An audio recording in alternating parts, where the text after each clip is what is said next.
this call.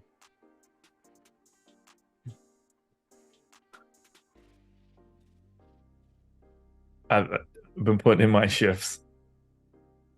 I'll tell you what, I was not excited to remember that I had NFL videos today. Doing two sports on the same day sucks. It's fun though. I mean, like, I hate that I'm not going to watch the NFL game tonight because I like watching Bills games, but what's the point? It's NBA season, baby. Can't beat it. Well, let's talk NBA. What's up, everybody? NBA Strategy Show here. Josh Engleman, Greg Ehrenberg, two-gamer. We're coming off of yesterday's massive 12-game slate, right back to an easy two-game slate. I'm happy about it. This is easy. I want to watch both games. I want to relax. There was too much basketball for me yesterday. Hit the like button, subscribe to the channel, hit the notification bell so you know when everything goes live. Follow us both on Twitter. Greg, how did your Wednesday shake out? So Wednesday for me was fairly neutral. It was just basically lost to the rake on both FanDuel and DraftKings. Didn't have terrible lineups, didn't have great lineups either, but it went really well from a betting perspective. We had Odd Shopper was loaded up with bets for like days ahead of Wednesday slate. So I ended up placing 63 bets for last night's game and made $1,800. So that covered for my slight DFS losses. So now is the time to sign up over at Odd Shopper. And we've got that Slam Dunk 50 promo when people sign up. You get 50% off. So that was really what made my night for me last night. Lots of good success in the betting streets. Nice. Good to hear. Good to hear. I was positive yesterday. So I woke up quite happy. Finished 51st in the 888.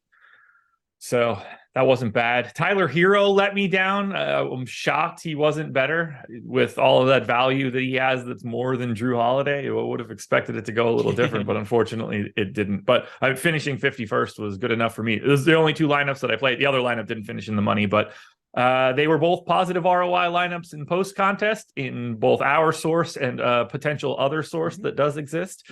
That's all I could hope for. If I'm going to wake up each morning and retroactively look back and see that I had positive ROIs on two separate sites, I have to consider that a victory no matter what ends up in my account. He frozen? Frozen? Okay, Jordan, you're not frozen. That's just Greg. Oh, am I I could hear you guys. Am I frozen still? You are frozen. You are Oleg or whatever his name is. Interesting. I could see you guys. I could hear you guys, but you're good now. Okay. Well, that aside, I was going to say I have more good news for you. If you check your schedule at the beginning of the week, I took the football content off of your schedule on NBA days because I know how loaded your mornings are. Wait, really? Yeah. And no NFL contenders? No. You just got NBA on your schedule now, man. I have to say this, even though we're live, and I shouldn't. I'm really happy that our projections weren't up 2 hours ago, or I would have did that shit. I loaded that stuff at 8 o'clock in the morning trying to record those videos. I would have found. I would have just had Brody make 2 thumbnails, and we would have put them out. Yeah, no. I might still do that, by the way. We'll see where that ends up. Yeah, I mean, neither here nor there. I was just looking at everybody's hours for the week, and I figured you weren't going to have the time to be able to do those videos with your normal Monday and Thursday schedule. So Monday was the last day for the Showdown contenders. We'll see. Professional right here. I don't give up in the middle of everything, except for like everything that I've ever done in my life. What games did you watch last night? Kind of flipped around through all of them. What I was most excited for was the Spurs-Mavericks game to see the debut of Wemby, which different kind of mixed results on it. First of all, I thought he looked fucking great when he was on the court. Some people seem to think otherwise online. He looked really good to me in the fourth quarter as well. The fouls are going to be an issue, though. That was something that I think was pretty apparent last night.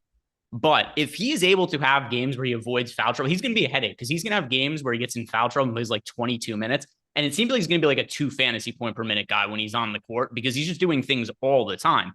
Defensive stats, assists. He's going to be scoring, rebounding. So the fantasy output is going to be ridiculous. But it's like, what do you do when some days he's going to play 30 minutes and some days he's going to play 18 because of foul trouble?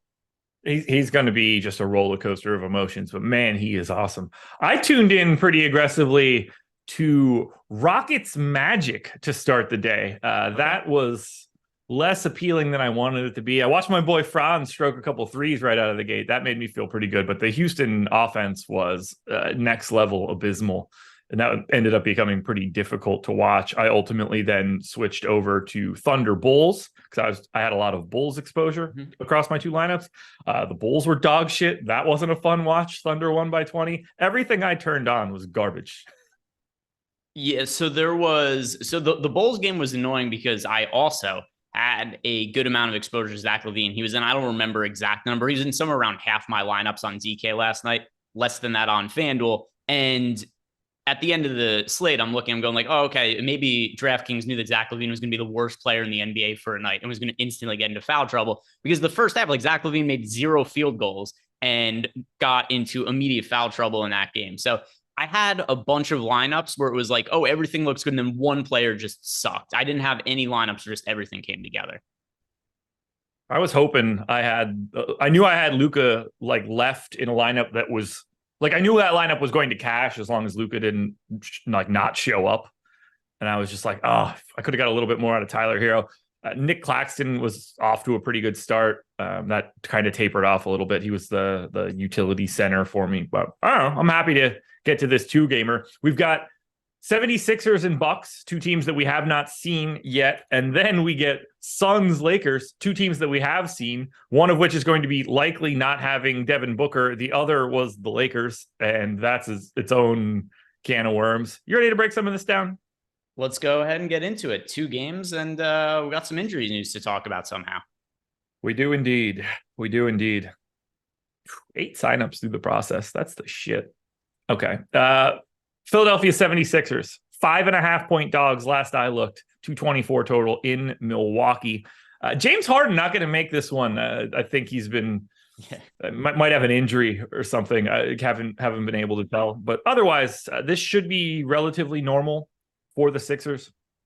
Maxey, I'm assuming it's Maxey, Melton, Harris, Tucker, Embiid. Would you expect that same starting lineup? Yeah, and it's funny because James Harden, we've had a bunch of discussions about him. I don't know where he goes from here, but he wanted to rejoin the team today. He's been away from them and apparently was like, all right, start of the season, I'm going to show up. And they're like, no, don't show up to work. You're going to stay home. We don't want anything to do with you. So there is going to be no James Harden today. And then as a result, we have some value here on the Sixers, and not the only value spot on the slate because we've also got the Devin Booker situation. But yeah, I think there's a lot to like from the Sixers because James Harden's not going to be out there. I completely agree. Let's start at the top. The easiest guy to talk about for the Philadelphia 76ers and the highest owned guy for the Philadelphia 76ers. 40% on DraftKings, 56 on FanDuel. He's 10,300 on DK, 11-2 on FanDuel. Still no issue getting there. Joel Embiid looks really good for today. Yeah, we've got a handful of pay-up options to look at on the slate. And when we talk about Joel Embiid, it kind of has to be in comparison to Giannis, to Dame, to all the other pay-up options. And Embiid is my second favorite pay-up of the night. The only one who I like more than him is Kevin Durant. Not to get too far ahead of ourselves, but it's a 2-game slate. Everything kind of comes in relation to the other players we like. So we've got Joel Embiid playing without James Harden. That's always going to be a plus. But Kevin Durant's playing without Bradley Beal and Devin Booker. So those to me are my 2 favorite pay-up options of the night. And I think the positionality is one of the reasons, at least, that Kevin Durant looks a little bit better than Joel Embiid here. So Embiid is my second most rostered pay-up in my initial run of lineups, though. I think that makes a ton of sense. And we've seen Embiid without Harden around ends up, 36, 37, 38% usage. I mean, he's just going to dominate. I'm a little nervous about his current health. I don't think that he is in peak physical condition to start the season. And I don't know if you remember last year's first Sixers game. He was awful. He just looked fat and slow, and everybody thought he was cooked. And then 2 weeks later, he had played himself into shape. But I hope that's not this year, because I think I had a pretty big stand on Embiid last year, and he sucked. Still tilting slates from 7 months ago. Yeah, I can't think of any wins, but I can tell you about all the times that my dudes are dog shit. That's always fun. Tyrese Maxey, 7,500, no Harden. Very different player when Harden's not around. A massive usage boost. He's really good. I the price tag's a little scary, but I do think that he's probably the second best guy you can get to. Both Melton and Maxey are sort of splitting the same ownership. It's 27 for Maxey. It's 29 for Melton. You could flip them and no one would really notice. And you're seeing it on FanDuel as well. Melton 48%, Maxey 47.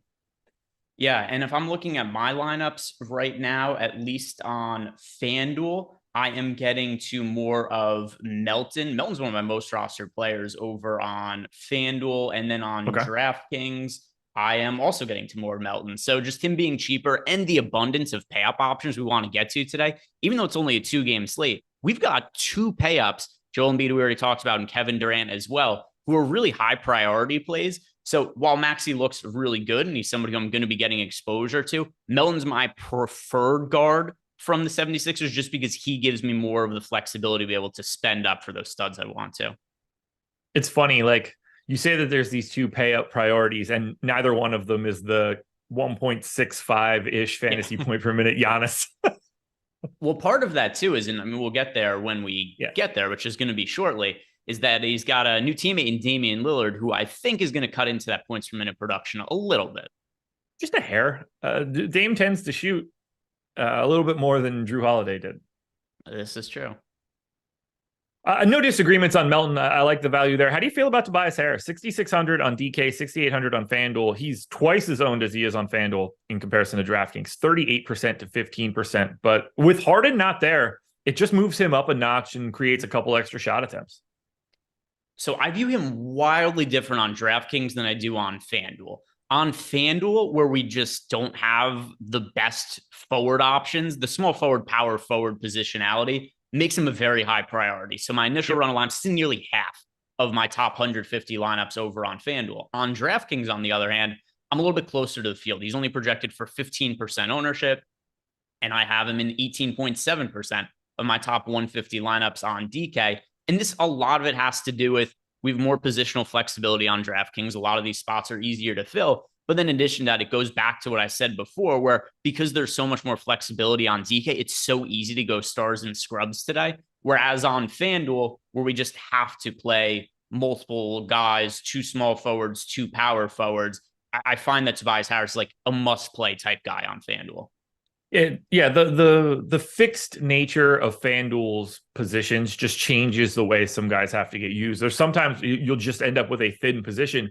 You still have to fill it 100% of the time. So inevitably, some guys will pull more ownership on FanDuel than you would expect, just because FanDuel is a slightly different game to DraftKings, where you're kind of playing a couple games in one lineup. It's the guys that are available at point guard. It's a very tiny list, and you have to fill up 200% of ownership by doing that. That starts to look a little bit different. So it's good that you pointed that out. I'm actually running our sims right now with my projections to see what I end up getting. So I'm just downloading the template and loading up my stuff. So I'll have some talking points to it then too. Is it a PJ Tucker day? It looks like we don't have to worry about that for this one. I hope it's not a PJ Tucker day. I don't know that for myself that there has been a PJ Tucker day in quite some time. It's I know that's more our RIP Joey Corman. That was really his jam, was the PJ Tucker days. But there's not a need for me to really get to him even on a 2-game slate where there's more opportunity for PJ Tucker. There's enough value that he's not necessary. I think we're on the same page there. What about B-Ball Paul? 3,600. He's going to be, you would assume, just the straight backup to Joel Embiid, but he's power forward center eligible on DraftKings. Only center on FanDuel. He's 11% owned there, which feels aggressive for a backup center, but on DraftKings, where you can put him in at power forward, that opens up a little bit more of a value discussion. Yeah. And another thing too is that, I mean, a lot of us are probably familiar with this. If you have played Paul Reed on old slates where the 76ers have been shorthanded in the front court, he's a really good points per minute fantasy producer. And I thought there was a chance in the offseason that maybe they were going to start him alongside Joel Embiid at times this year when they're going to be shorthanded in some games. We'll see if that actually ends up being the case when there are days where, like Tobias Harris is out or other players are out. But at the very least, he's going to be the direct backup, like you said, to Embiid this year. And if Embiid plays 34 minutes or something like that. I think all of the rest of the minutes go to Paul Reed, and there could be some overlap as well, where I really think we have to try to find out what's the real playing time upside for Paul Reed at $3,600 on a 2-game slate. I think there's a clear upside in him. Do you think he's going to be sharing the court with Embiid at all, though? I doubt it, at least not right now. I mean, when we say sharing, we mean like for actual time. If you told me that they played a minute together today, like the answer then is yes, but I don't really think that's actionable. I doubt it in this situation. I think they have enough people on the wing that you can move people around enough. With PJ Tucker being healthy, you still have Harris. Daniel House is available now too. So like Kelly Oubre is at least wing minutes that can be soaked up. That wasn't really a guy last year. That it was, Thibault earlier in the season, opposite kind of player, but you know what I mean? I would be surprised if they played more than a minute alongside each other today. I do think it's more viable later on. Like if they played Cleveland, I wouldn't be surprised if you caught a couple minutes of Paul Reed at the 4 when they have both the bigs out there, or insert any of the other 2 big. Like this is obviously a 2 big team in Milwaukee. Giannis Brook Lopez is a slightly different allocation. I don't think that Paul Reed is going to do very well on Giannis. In fairness, though, nobody is going to. So it's also kind of. But I want like the stumpy PJ Tucker as like the guy that he has to run through, not Paul Reed. Yeah, no, that's fair. I do think we're going to see way more of PJ Tucker guarding Giannis than it will be of other players. And will that impact PJ Tucker's production? Maybe he ends up scoring 0.2 fantasy points instead of 0.22 or something like that. Is Paul Reed just the Philadelphia Chris Boucher? Ooh, that's a good point. And Chris Boucher is, less relevant now, but yeah, I think that's a good callback to. And Chris Boucher is old now. Also, he seemed like he was young for the longest time when he was like 31 years old or whatever. But yeah, no, I think it's a pretty good comp. Yeah, like Nick Nurse comes in, it's just like I had one of you before. Yeah, it's gonna be the same deal. And there's also going to be days if it really is the same as Chris Boucher, where there's going to be a bunch of guys out for the 76, and you go, this is going to be a Paul Reed slate. And then he's not going to be starting. Be like, oh, that's weird. I thought Paul Reed was going to start. And he's going to be super chalky. He'll be like 40% on, then he plays 10 minutes. And he's going to be Nick Nurse's new Chris Boucher. They re-sign Montrezl Harrell and they roll him out in a wheelchair instead. Yeah, something like that. It'll be like Mo Bamba instead of Paul Reed for no reason. Okay, who are we giving minutes here that I didn't give minutes? Okay. So there's a couple spots that I think are action items to talk through for Philly, but oh damn, it's already 10:22. I forgot we don't have the freedom to talk as long as we want about this game. But any interest in Kelly Oubre, who I think is just going to be like the perfect backup for today? The fact that he's 5,700 makes him close to impossible to want to get to. No, on FanDuel, you can make a case for him. He's only $5,300 on FanDuel with small forward and shooting guard eligibility. So I'm getting to some lineups with him on FanDuel, but not on DK. Okay. The interesting piece for me is going to be the relationship in minutes between Furkan Korkmaz, Jaden Springer, and Patrick Beverley. Who's the odd man out there? Is it Korkmaz? He got enough run in the final preseason game that I think the team fits a little bit easier if it's Beverley as the backup point guard, Korkmaz playing like backup 2 without Jaden Springer getting on the floor. But I know they like Jaden Springer. One of those guys is not going to play today. I'm expecting Springer to be in the rotation and Korkmaz to not be in, but it's also not going to be massively impactful, at least for DFS, because they're not guys I want to play either way. Well, I think today it matters. 2-game slate. I don't think I'm going to be giving either of them enough minutes to where to me, it's like an 8-minute guy. Like it's somebody who plays 4 minutes in each half. Ooh, okay. So like I left Springer out to start. Springer is 6'4", and then I think about like, so is he going to play alongside Beverley in this scenario? Because that seems like a weird fit for a second unit. Yeah, so I would say, do they stagger these guys a little bit differently? I have a hard time seeing Springer and Beverley both playing if Tyrese Maxey's already playing 34 minutes. Yes, but Maxey's going to be on the court a ton. So they've got Paul Reed in the second unit. I also think Tobias Harris is going to be part of the second unit in terms of I think he's going to check out fairly early in the first quarter, and then they'll have him for more size on the second unit. If you just look at who it is that they're going to be staggering there, I think that's somebody who would make sense. You have Tobias Harris, Kelly Oubre, Paul Reed, Patrick Beverly, and Jaden Springer. That's what I'm thinking. Okay. I think Korkmaz is live to play based on their final preseason game. Yeah, I'm not going to say that he won't play. I think that it's more likely to be Springer, but I'm not 100% sold on that. Yeah, it's tripping me up. Korkmaz played 20 minutes in their final preseason game. That's more than Reed, House, Springer, Beverly, everybody else. He played more than he played. So there's kind of weird narratives with that, though, right? Did he play because they want him to be in the rotation to start the season, or did he play and those other guys didn't play because those other guys already locked into a rotation spot and they're just Embiid played 33 minutes. It's also one of those things which we see, all the time in NFL preseason, for instance, where it's this guy played a bunch of minutes in the last preseason game, therefore he's not a big part of the regular offense, and then you just don't actually know until the games actually are played.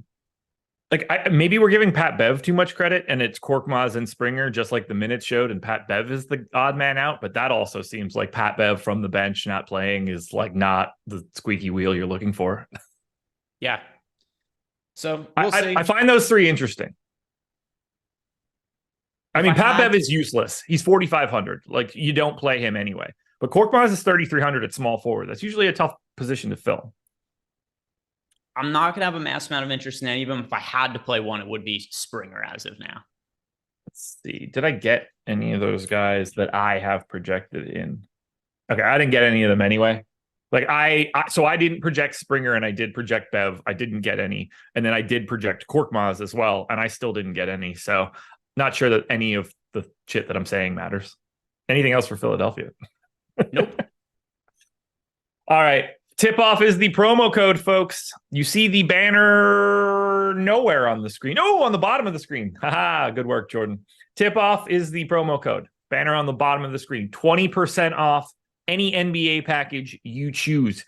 You've got the rest of this week, and then this deal is going to go away. So make sure you're taking advantage now. You'll get our projections, our ownership, boom bust, all of the data on the back end that you're used to having or you're used to hearing about. And that all populates into our brand new NBA Sims tool. This handles generating a contest of up to 5,000 entries, simulating those entries against themselves, giving you ROI data on players and lineups. It is going to improve your process completely across the board. And we have the late swap tool. So as news happens after lock, you have the ability to change up your lineups with all of the new news and re-optimize them, get those best ROIs.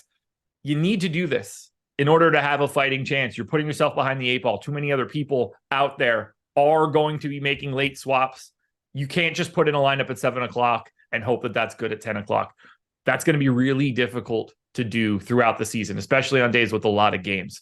Our late swap tool will save the day for you. And if none of that sounds interesting to you, if you're just like a one lineup guy, NBA Lineup Generator is out there for you. That is basically Sims Lite. We handle a lot of the work on the back end. We drop all the garbage lineups. We present the best possible lineups to you. If you like it, click save. Another one will pop up. If you don't like it, click discard. Another one will pop up. Whatever choice you want to make for your DFS play, you can do that with 20% off clicking the links in the description. Anthony Cox, link please. They're all in the description of the video. Maybe Jordan can drop it in chat. Do we still do that? If we do, thank you in advance. All Jordan's right. Jordan's like Bane over there. He was born in the darkness. What is going on over there? Desmond? Yeah, it cannot be darker where Jordan is right now. They really need to do like a Bane crossover for the Grizzlies. I don't know if they've done that yet. Already at 10:30, so I'm pacing this show like a complete moron. Milwaukee Bucks, I think they're a little bit easier to talk about. Let's just start at the top end. 10,200 for Giannis, power forward center, 29% owned. FanDuel, he's 12K, so like properly priced, still 18% owned. He's definitely harder to get to. I think it seems a lot easier to get to Embiid. The power forward helps on DraftKings, but these guys clearly don't look as good as Kevin Durant. No. So in terms of the pecking order of studs, at least on DraftKings, Giannis is definitely going to be in my player pool, Yeah. but I mean it's Durant, Embiid, Davis, and Dame for me before I get to Giannis. And Dame, I don't know exactly what his usage is going to look like in Milwaukee. I assume it's going to be less than what it was in Portland. I think his assist rate could go up. We could see more of the other stats from outside of scoring, but he's been priced that way on DraftKings and FanDuel. Like he's 9K on DK, he's $9,500 on FanDuel. So he's a higher priority for me than Giannis just because he's so much cheaper. Yeah. I'm basically neutral to the field on both of those guys. On the sim that I ran, I got 32% Giannis, 32% Dame. I think that makes a lot of sense. That seems about where I'm going to be. The problem for Milwaukee is that no one else is owned. It's 33% to Dame, 30% to Giannis. Next highest guy on DraftKings is 8% to Brook Lopez. On FanDuel, the next highest guy is Bobby Portis at 12%, which is terrifying. Who knows how many minutes that dude is playing? Because now that they've resuscitated Jay Crowder, I guess. Do you see anything else for Milwaukee on the DraftKings side, at least? We're assuming Malik Beasley starts. I don't love his price tag. Chris Middleton is probably going to play like 20 to 24 minutes. I don't really see him as viable right now at that price tag. Where do we go? Dame, Giannis, if you have a couple shares here and there, Brook Lopez, I'm cool with that. But by and large part, it's just the top end guys, especially because this is the inverse of what we look for in terms of value. Everybody's price is if they're playing a normal role, but Middleton's on a minutes restriction. You got Beasley opening the year up at 5K. And then we have all these other teams, the Suns, the 76ers, that have very clear value because of injuries. So the Bucks, it's hard to know what to make of the rotation and the minutes, with Middleton being on somewhat of a minutes restriction where he's going to be ramped up. And then all these other guys are priced as if they're going to be the guy picking up minutes. Like Middleton isn't even there. Like Malik Beasley at 5K, that to me is probably about what I think the fair price would be if Middleton wasn't playing at all. Same with like Campaign at $4,900, Jay Crowder at $4,100. So this is one of the least appealing teams on the slate. Yeah, out of my sims, like I said, 32% to Giannis and to Dame. I got 11 of Brook Lopez, 11 of Malik Beasley. I don't love getting that much Malik Beasley, but at least I'm expecting him to be a starter. And based on the way this team is set up, I think he kind of just has to soak up a little bit more playing time too. They don't really have too many options otherwise, especially with Middleton limited. And then it's 4% of Portis, a random share of Jay Crowder. This team just looks terrible. Like I gave Ty Washington 14 backup point guard minutes, and he's the flat 3K and still incredibly uninteresting. Pat Connaughton is 4,600. I don't know how you do that. He's not the best per minute guy. This team just doesn't look like a great fantasy team. Yet they're 5.5 point favorites and should, I don't want to say handle Philadelphia, but they're clearly the favorites to win the game. Yeah, they probably should handle Philadelphia, especially with there being no James Harden there. I think that the James Harden situation is a big loss for the 76ers. I don't think this is it's a good team without him. I don't think it's a great team without him. They don't have a real clear path to getting value in return for him. No, I mean, they have no chance to do anything of relevance if James Harden isn't here, or if they don't turn James Harden into something good. Look, no matter what anybody thinks of Harden, he was incredible last year in the time that he was on the floor. An absolutely exceptional offensive season, one of the better offensive seasons that existed. Per dunks and threes in EPM, he was 14th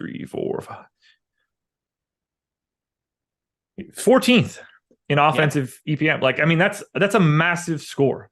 61.5% true shooting, on only 25% usage, 44% assist rate.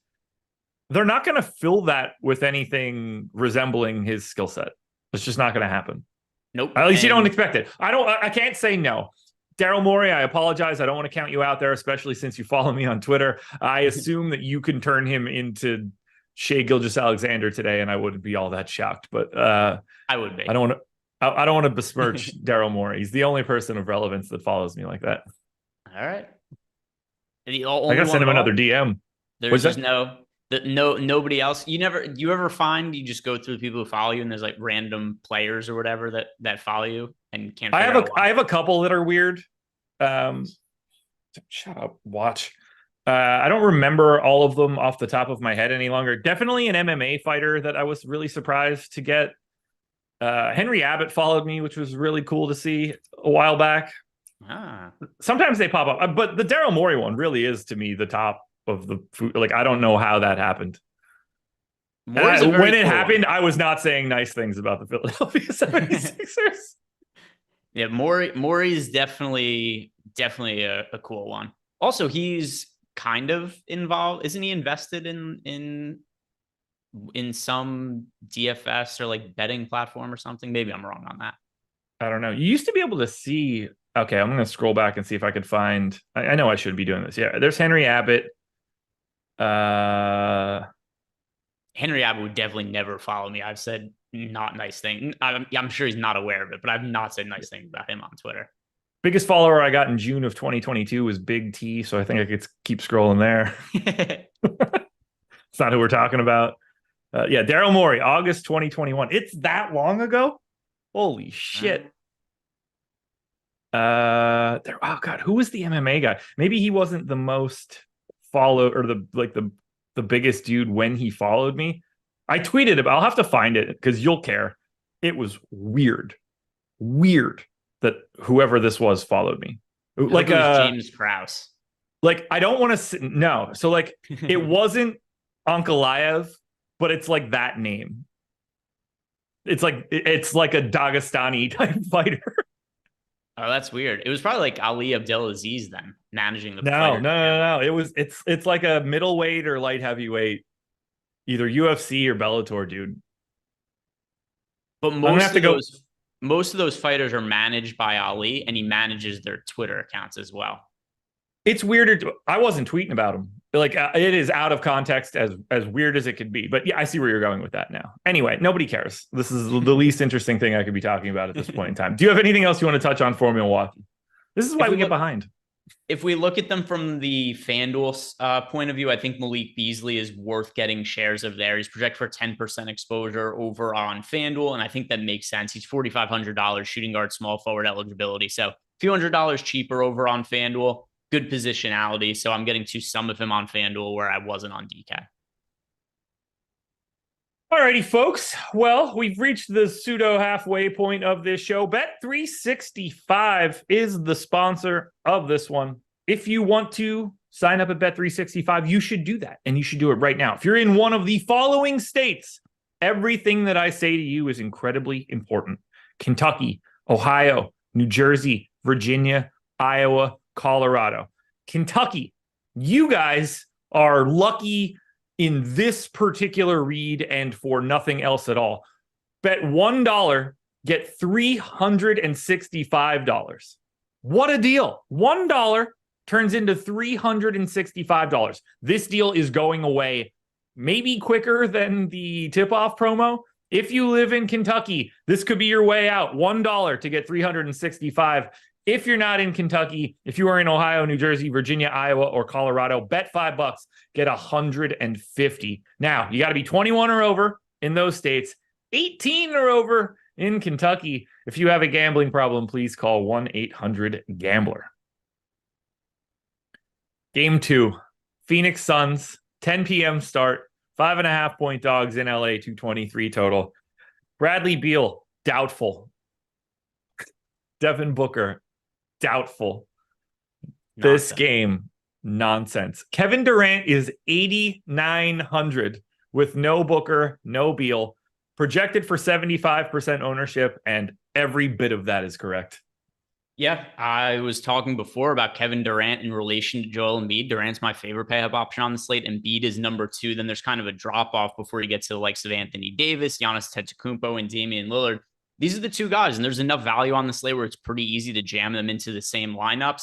He's going to have all of the usage in the world. Kevin Durant's probably going to be the de facto point guard for the Suns for a lot of the night because you look at the other available players, and it's like, sure, Jordan Goodwin's going to be on the court at times. He's going to have the ball in his hands, same with Eric Gordon, but they're going to want it to be Kevin Durant who facilitates a lot. I think Nurkic could also be somebody who they run some of the offense through, but KD to me is the best overall pay-up option on both FanDuel and DK. Yeah, it's not close. I got 83% of him during the Sims. It's the price. He's at a position that isn't Like, it's not just a center only situation. And at 8,900, I mean, that might as well be free today. I mean, Kevin Durant, I projected for a 36% usage rate. That is what he had last year when Devin Booker was not on the floor. This is just a dream scenario for him. He should light it up. Yeah, he didn't get a ton of minutes last year where we got to see what his numbers really look like without Booker and Chris Paul on the court. That was kind of what I was looking at as what is kind of like a baseline idea for usage for Kevin Durant. So I took Paul and Booker off the court, and then it's like, oh, well, he only played something like 40 minutes with both those guys off the floor. But even if we just use logic and you look at the rest of the players on the team, Durant is going to do a ton. He's going to be shooting. Yep. He's going to be playmaking. So I think Kevin Durant, best overall payoff option of the night. I agree. What do you expect to be the starting lineup today? Eric Gordon, Grayson Allen, Josh Okogie, Kevin Durant, Yusuf Nurkic. Okay, we are on the same page there. Gordon played 32 minutes off the bench in the opening night. Is there any way to not project him for 32 minutes today? Yeah, if you project him for more, that's the only way. Sure, but like at a minimum, he's got to be playing 30 right now that you're losing Booker. And if that's the case, 4,400 shooting guard, small forward. We know that when other stars come off the floor, Eric Gordon takes on a bigger usage role, takes on a little bit more facilitation. There is no, outside of Nurkic, like there are no usage dudes lurking here on the bench. So even just 20% usage for Eric Gordon at the shooting guard small forward spot, 61% owned. I currently have 75%. I think Eric Gordon is the second best play on Phoenix just because of the position. Because of price, I'm going to go with Jordan Goodwin. He's so cheap at $3,200. I'm dragging my heels on that one. We got to dig into him. Okay. But yeah, I don't have any issue with Eric Gordon either. Like, I'm going to have lineups with a ton of players from the Suns. Mm-hmm. Yeah, you have to. You absolutely have to. We're going to get to Goodwin in 1 second. I don't find Grayson Allen to be like super interesting, but he's 4,200. He's certainly going to get some ownership, and he has to play a bunch. They just don't have enough bodies at his position. So I like him, but I think Eric Gordon looks a lot better. Yeah. And another thing too with Grayson Allen is that he is projected for 39% ownership on DraftKings, on FanDuel, 68% projected ownership. So points per dollar, I think Grayson Allen looks good, but at least at those numbers, I'll be underweight to him if that's what it ends up being. Grayson Allen, 3,900 on FanDuel with the MPE is just really helpful. I think Nurk, after what we saw, played 28 minutes in the opener, looked pretty good for Nurk. 6,100 on FanDuel, 6,100 on DraftKings, 7,900 on FanDuel. Very different play across both sites. I think he looks really solid on DK. Yeah, I found it a little hard to get to him on FanDuel because of the price point, and then we could only roster one center. So only 6% of him in my top 150 lineups on FanDuel. DK, however, I'm getting to a lot of Nurk. He's in around half my lineups, about holding hands with the field. There are so many good center options, though. We've got AD on the slate. We've got Joel Embiid. So it is really hard to say, like, oh, I want to play 80% Nurkic, because even if points per dollar, I might want to. It's a little bit hard to because of the position. If he had like a power forward center eligibility, which he doesn't, so it doesn't matter, but he would be my second most rostered Suns player if that was the case, but he doesn't have it. Nurkic looks great points per dollar. He's picking up a lot of ownership. It's warranted. How do you feel about Eubanks behind him? Not necessary on today's slate. So the other day, Eubanks also for the 2-game slate was not somebody I really ended up getting a whole bunch of exposure to. I think I had him in like 2 or 3 lineups overall on the entire slate for me. And he was somebody the field got to a little bit. For today, I mean, he played 19 minutes last game. I don't really think he's somebody who's going to be playing a bunch alongside Nurkic. So his playing time is somewhat capped due to the position he plays and the amount of value available on the slate. It's going to be another guy who I find it hard to get to. You ready to do the Jordan Goodwin conversation? Let's do the Jordan Goodwin conversation. Jordan Goodwin played 14 minutes in the opener, standard backup run, first quarter, second quarter, and then did not appear in the third quarter, did get that fourth quarter run, left like a normal backup. The question becomes, how many minutes do we expect Jordan Goodwin to play today? And then I have a backup question after that. Okay. Yeah. So I don't think he starts. I think he comes off the bench. And I think he plays mid to low 20s minutes. Like I think we're looking at like 22 to 26 minutes for Goodwin. Okay. I went a little lower on my first draft. I don't have a great feel for any of this, obviously. It's one of those things where at 7 o'clock in the morning, there are no other sources to look at. So I'm just flying blind, hoping that I get my guesses right. And then, you start to talk to other people and see other things in the industry. Is it possible that Saban Lee is just going to be some sort of backup point guard to Eric Gordon here? So they have an actual point guard on the floor. Saban Lee is on a two-way with the Suns. From what I saw in the injury report, appears to be with the team. I don't think the G League season has started yet. So I feel like they're going to use Saban Lee to be like the guy that organizes the offense. And if that's the case, I don't like, is it Nas Little that sneaks into a couple extra minutes and just leaves Jordan Goodwin in the same role that he had before? So Saban Lee, I think, will be in the rotation, but I don't think he's going to, like, I think he's somebody who plays like 12 minutes. I think he gets. I gave him 13. Okay, cool. So more or less on the same page there. Nasir Little, I don't think his playing time is going to be impacted. I think he does about the same he did last game. He played 3 minutes. Yeah, he played 3 minutes. So I think they give him like a rotation or two, but like nothing significant. I don't think he's somebody all of a sudden plays like 12 minutes or anything. So I gave him 15. Okay. Because I think you can slowly move, like you're moving Eric Gordon to the left in the positional spectrum. You're sort of moving Grayson Allen to the left in the positional spectrum. We saw Yuta Watanabe play 18 minutes in the opener. I think he's going to still be around that area, but I don't think it would be crazy to see Nas Little just play like your standard backup, 12-ish minutes. And that's where I start losing the minutes to Jordan Goodwin. That still gives us 10 guys. That gives us the size that sort of matches up a little bit more with the Lakers 3, 4, 5s. If you go to a little bit more of Nas Little, that's where I think the swing piece is, determining on whether or not we're going to be using Saban Lee in any sort of way. And then what that relationship ends up being between the minutes for Jordan Goodwin and Nas Little. That's the tricky part to me.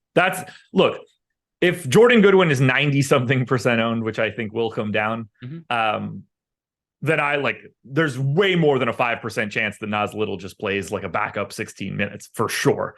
Where that owner, like if Goodwin drops to 75, then I think that question starts looking a little bit different. But as it currently sits, not that I want to get to Nas Little, but I definitely want to get away from 95% Jordan Goodwin. So I'm under the assumption, I think Goodwin is going to be like 70% owned. I don't think he's going to be 90+%. That's, a lot of time to go, but that's my expectation, at least as of now, is I'm under the assumption that we're looking at Goodwin being very popular, but not what his current projected ownership is.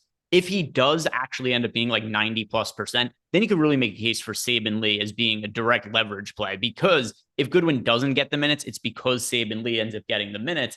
And when I ran my lineups this morning, I did get to some of Saban Lee. He's only projected for 1% ownership on DK. I got to him in 4% of lineups over on FanDuel. I wasn't getting to him on FanDuel. That's because he's 3,500 as opposed to the cheaper price point. But like if I have 4 or 5% of Saban Lee, I'm cool with that being a really contrarian play to get to that does have some leverage on a 2-game slate.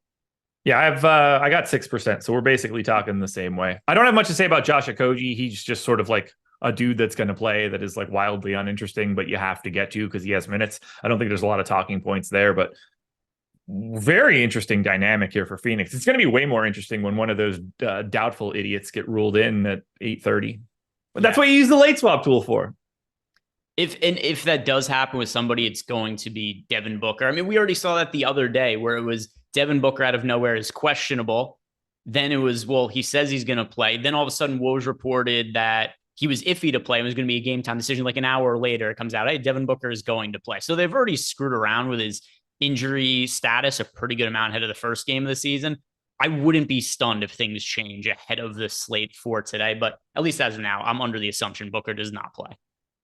460 people in the door, just 83 likes. You guys are sleeping on it. Hit that thumbs up. I don't care if there's football today. There's basketball today. So you should be prioritizing the NBA. We have the NFL Strategy Show coming up next, along with a wealth of shows. NFL Strategy Show at 11. NFL Rainmakers with Greg at 1:30. NHL Strategy Show at 2 p.m. Greg's back for Owner's Box Live at 4:30.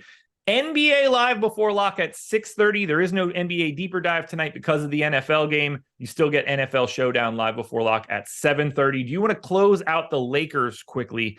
Not too much to talk about here. We've seen them play once, and they don't have any like true screwiness the same way that Phoenix is dealing with it. Anthony Davis is 8,800. That is a dumb price for Anthony Davis on DraftKings. He looks great at 50% ownership.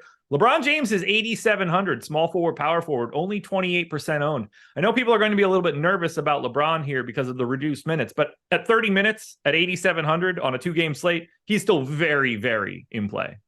He's in play, but I am not going to have the 28% of him that he's projected for on DraftKings. On FanDuel, he's projected for 23% ownership, also came in underweight to that. First slate of the year when we were doing a lot before lock, I was talking about this with Eric, where I said that I've really had a strong feeling this year that we're going to see a reduction in LeBron James's playing time. I didn't think it was going to be this drastic. I had said I was expecting 32 minutes out of him. He ended up playing 29. Those 3 minutes do make a pretty big difference for guys who produce fantasy points per minute at such a high level. But when you look at all the other pay-up options we have on the slate, Kevin Durant in the spot that he's in without Beal and Booker. We've got Joel Embiid without James Harden. LeBron, to me, falls last in the pecking order of all the pay-up options on the slate. And it's not even because he's poor on a points per dollar basis in terms of projection. It's because we have a 2-game slate with a lot of studs to look at. And his minutes projection, for me, it's hard to give him more than 30 minutes based on what we saw in game 1 of the season with Darvin Ham said afterwards. So LeBron's my least favorite pay-up option of all the studs tonight.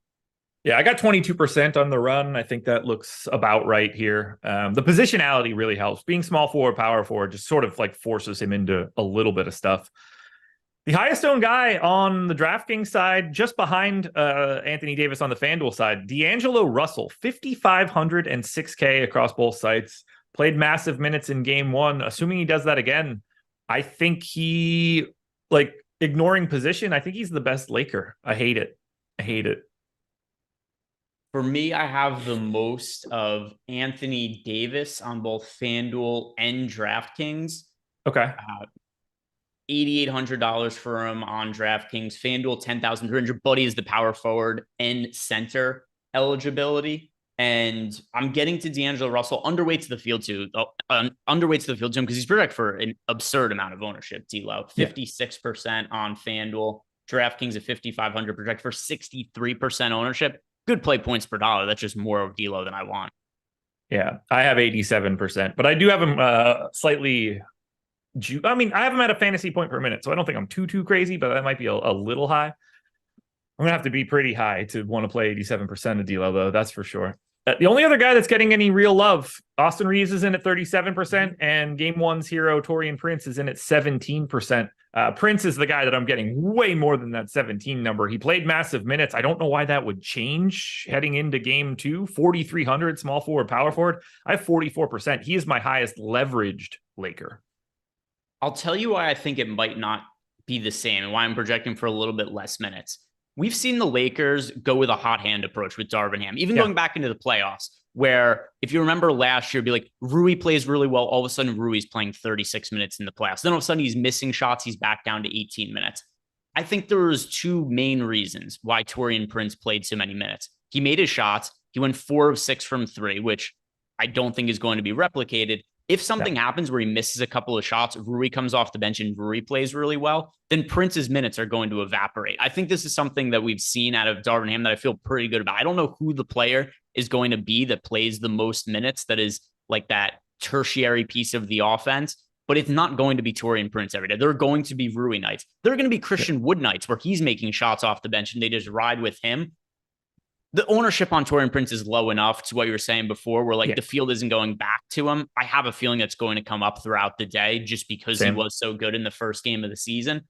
So under the assumption that he ends up picking up more ownership, I'm going to be underweight to the field to him because I think the minutes are potential to be there. I don't think they're guaranteed. Okay.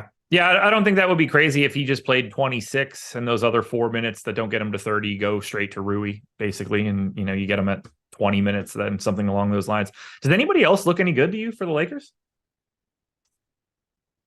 No, like I've got a couple of dart throws. Like I got a couple lineups with Christian Wood. I do have a couple of Rui lineups because I do think that he is somebody, if he's going to be this low owned, there's a real potential for Rui to come off the bench and just do what Taurean Prince did last game and just play those minutes. So I like Rui as a contrarian option to be overweight too. I think that is very reasonable. Anything else you want to touch on for the Lakers? No, not really. If I'm looking at all the teams and the amount of exposure I have to them on the slate, the team I get the most of is the Suns. I get the 76ers the second most, the Lakers the third most, and then the Bucks last in terms of total exposure. Responding to something quickly.